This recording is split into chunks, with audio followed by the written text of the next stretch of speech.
Here to talk more about it is former FEMA official Thomas Panuzio, managing partner at GovCon Capital and an expert on disaster response. So happy to have you here. Is any of this disinformation endangering lives right now? I'm not sure. First of all, Jesse, it's a pleasure to be here. I think what's going on is in the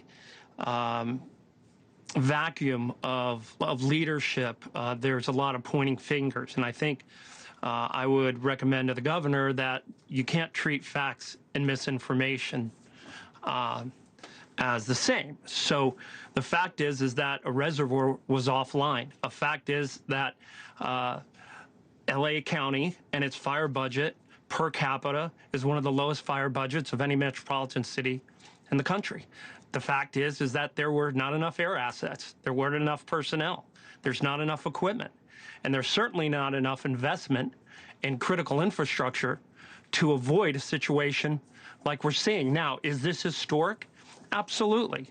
But critical thinking is so important in leadership because critical thinking allows for someone to look at a potential situation like our military does, adapt for it, get the resources in there, and then have the mission play out that way.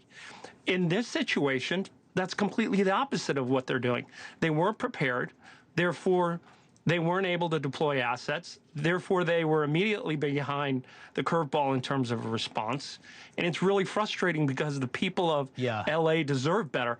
I can care less about political blame, Jesse, but the facts are the facts. And if we need to put $2 to $3 billion more into assets so that we can literally park them in cul-de-sacs next time this happens, then let's do that. I'd rather that happen than us ship it over to Ukraine. Let me ask you this, talking about critical thinking, how do you think FEMA's doing? And more specifically, FEMA Director Criswell. I think Director Criswell she's in a very difficult situation. I think it's frustrating to see her say things like, this is a once-in-a-generation storm, and therefore, we couldn't prepare for it. Well, yes, you could. You knew the high winds were available, and you didn't prepare properly. And if you want to have that excuse, fine. But that's not an excuse that is going to progress forward in terms of being able to respond to the next time this happens. I mean, and this isn't a California thing, Jesse. Florida owns this. Yep.